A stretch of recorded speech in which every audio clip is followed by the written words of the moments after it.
Hola, hoy os voy a hablar un poquito de los modelos de clasificación, pero bueno, sin entrar mucho en detalle, solamente el concepto un poquito general.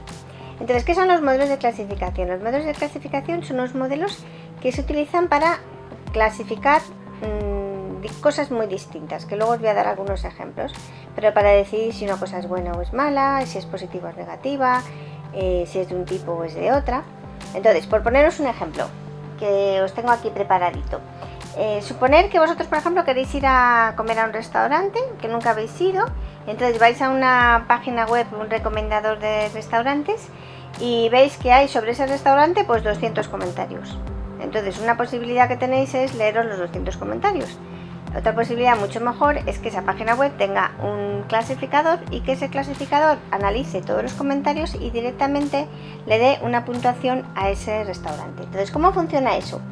Los comentarios son muy variados. Aquí os he puesto 3 ejemplos. Dice, por ejemplo, este primero: la forma en que sirven los platos pues hace que sea una experiencia única.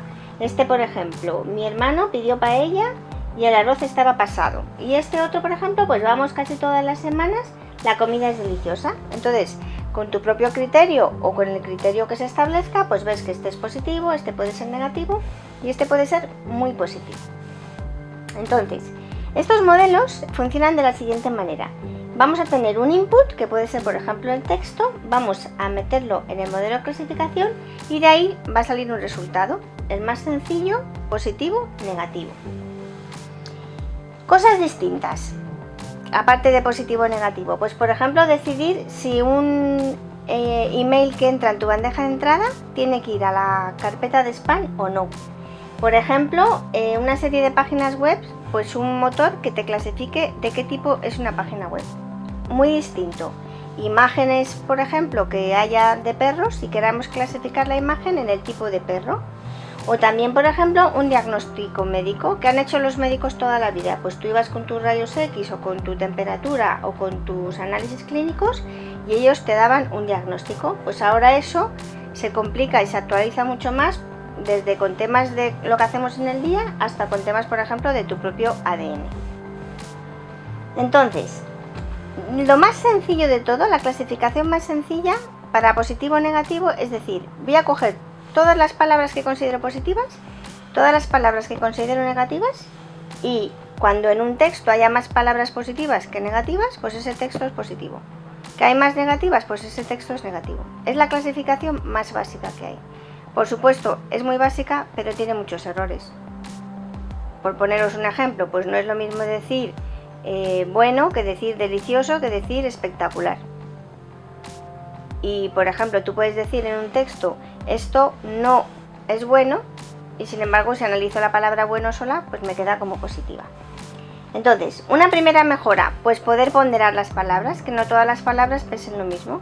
Darles un peso y calcular, al final, sumando las palabras y los pesos, una nota final que nos diga si es positivo o negativo.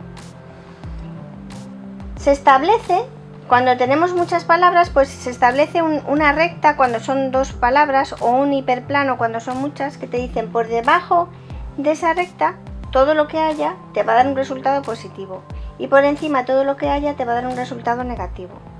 Quiere decir que tú puedes tener, por ejemplo, imaginaros estas 2 palabras, la palabra bueno y la palabra terrible.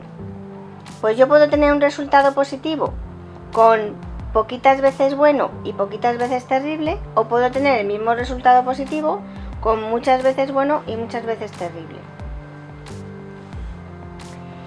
Entonces, una vez tenemos estos modelos, ¿cómo se evalúa? ¿Cómo sabemos si un modelo es bueno o es malo? Normalmente tú puedes tener un conjunto de, por ejemplo, de comentarios que lo llamamos de entrenamiento. Con ese conjunto de comentarios sacamos el modelo y luego ese lo aplicamos a un conjunto que lo llamamos de test y vemos si el modelo adivina o no adivina, si está funcionando bien o no.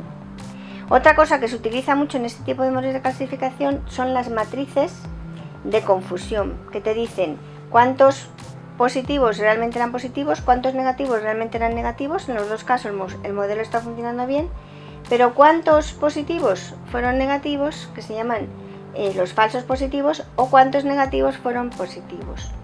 Es muy interesante porque, aunque os parezca un poco confuso, pero lo que quiere decir es que tú al final puedes tener en este tipo de modelos situaciones súper diferentes. Y cada una de esas situaciones te puede valer o no te puede valer.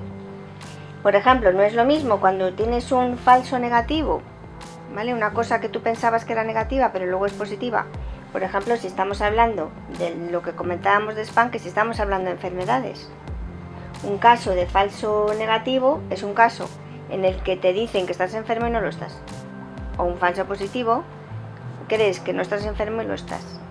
Entonces, claro, estos modelos de clasificación, según donde se usen, importan más o menos. Y lo último que os quiero contar es que hay una relación entre el tamaño de la base de datos, cuántos datos estamos manejando, y el error. Lógicamente, como dice el sentido común, a más datos el error va a disminuir. Con una salvedad, nunca va a ir a cero.